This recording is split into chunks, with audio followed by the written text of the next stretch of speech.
I'm glad you all are here. Thank you for being here. The world, many parts of the world are experiencing drought problems, but our oceans are full of water. The problem is that the main current technology for getting water out of seawater, drinking water out of seawater, reverse osmosis, produces concentrated brine, which has to be dumped back into the ocean, and concentrated brine is toxic to sea life.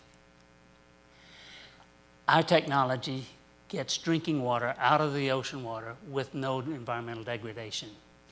Our technology produces no brine. I'm Stephen Keys with Effluent Free Desalination Corporation out in Sacramento. Starting last summer, since last summer, we've raised $900,000 to get started, and we're now looking for additional funding to complete our mobile demonstration machine and to market and operate the company for the next year. The machine in the background there is the vaporization chamber, give you an idea of its size, and that's our president. That machine will produce about 30,000 gallons a day, and we expect to have it finished in the spring. We project an ROI of 100x within 7 years based upon the California water market alone. Our market, of course, is global, and it includes salt, so it's much larger. Our technology produces clean drinking water and dry salt, both of which are valuable commodities. Our company,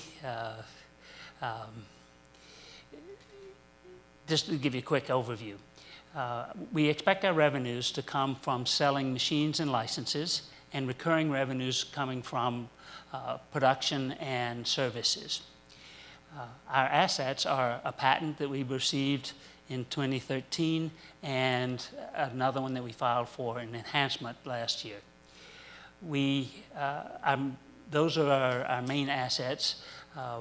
We expect that an exit for investors will be either a joint venture or an acquisition by some other company, possibly within about 5 years. To protect our IP, we've hired Cooley LLP in Palo Alto, who are famous for protecting IP. We have, to watch over our bookkeeping, we've hired a contract CFO and controller firm.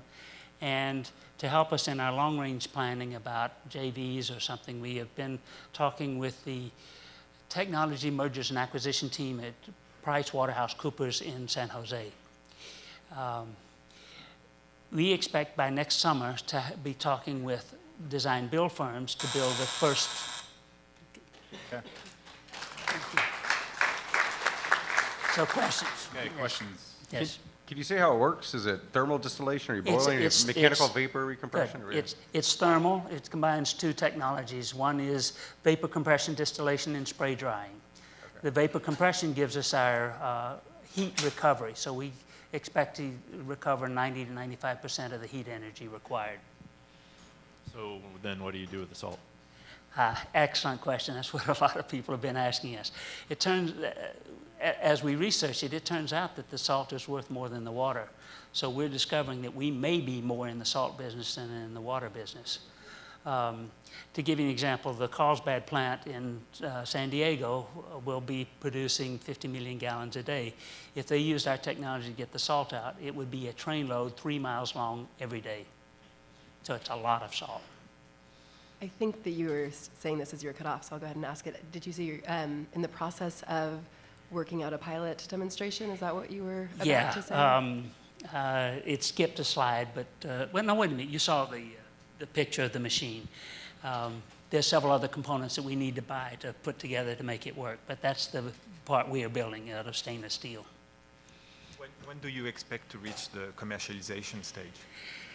We expect to have this thing working by spring.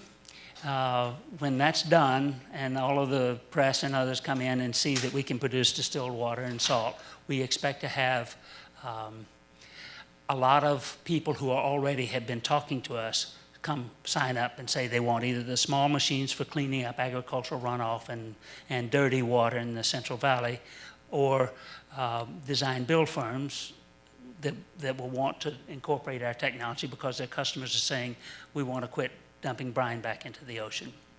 And of course they get, instead of having to take almost 60% of the water and dump it back into the ocean, they get 100% of their intake water. So their capital cost for intake systems goes way down, and they get the salt. Hey, Stephen, you can't underestimate how aggressive brine is, even to 304 low-carbon stainless. So have you given thought, or do you have any projections of shelf life of the material or operating life of the material? Well, that's going to be our test. We've got, we're putting various components in 100% brine and to see what's happened. So far, they seem to be doing very well. Our heat exchanger will be titanium, and we're doing as good a stainless steel as we can get. But you're right, that's part of the testing that this pilot will do.